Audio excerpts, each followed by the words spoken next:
You'd think of warning is a simple thing, right? You see a crisis coming, you sound the alarm, and everybody prepares. But what if that alarm sounds completely different to different people? What if some hear our desperate call to action while others just hear static? What happens when our grand strategic plans are all built on one version of the future that, it turns out, isn't shared by everyone? Okay, so here's the bedrock assumption of most high-level strategy. The thinking goes like this. If you warn people about a total society-wide collapse, we're talking back to the Stone Age level stuff, everyone gets the message. It's supposed to be this universal motivator, right? A clear, unambiguous signal for everyone to get their act together. It's basically the default setting for how we think about managing massive risks. But then this one tiny number comes along and kind of blows that whole idea out of the water. Negative 0.11. I know, it looks small, maybe even totally insignificant.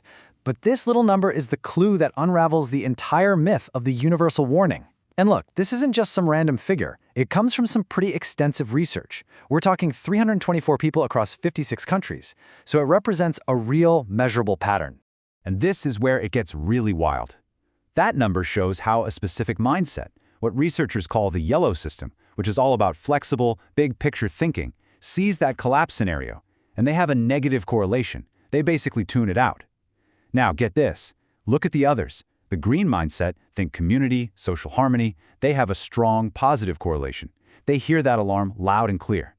But then the orange mindset, which is driven more by logic and individual achievement, well, they're back in the negative, kind of like yellow. They tend to just dismiss the warning. So what in the world is causing this huge divide? Well, it really boils down to how different mindsets see the future itself. See, most of us are trained to think in a straight line. There's one future, and threats are just roadblocks on that one path. But that flexible, yellow way of thinking we mentioned, it sees the future more like a web of possibilities. So for them, a collapse isn't the single, terrifying end of the road. It's just one of many potential outcomes, among many, many others. And believe me, this isn't just some abstract academic idea. Let's make it real. Imagine you're rolling out a major disaster preparedness program. For a blue mindset that's all about order and rules, anyone ignoring the plan is a direct threat to everyone's safety. But for the results-driven orange mindset, this whole thing looks like a total waste of money and resources. And for a red mindset that's driven by power, the chaos from a potential disaster, well, that's a golden opportunity to grab control. It's the exact same warning, creating three totally incompatible, conflicting reactions. And these incompatible reactions, they can paralyze the system. And fast. The group that values rules, they create these super rigid plans. The group that values results, they create agile plans, sure, but they're probably underfunded. And the group that values power might not create any plan at all, preferring to just react when things go sideways. So all of a sudden, your planning frameworks are all over the place. Your recovery protocols don't line up. And for some people, risk assessment just becomes this symbolic thing they do, with no real intention of ever following through. You see, this isn't just a simple miscommunication. It's a domino effect that can lead to a full-blown crisis. It all starts with that signal fragmentation, the message getting lost in translation.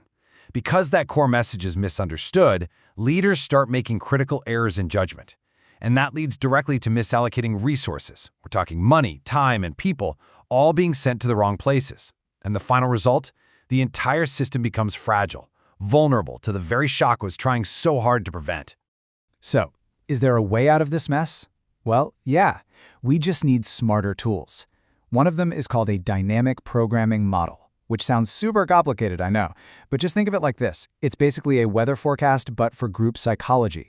It takes a snapshot of a group's core fears, their levels of trust, their values, their whole psychological state, and then it predicts how they'll actually react to a message. It lets us see the ripple effects of a warning before we even send it out, which means we can actually tailor the message so it lands the way it's supposed to with everyone. At the end of the day, we just can't afford to be naive anymore. A warning isn't just a warning.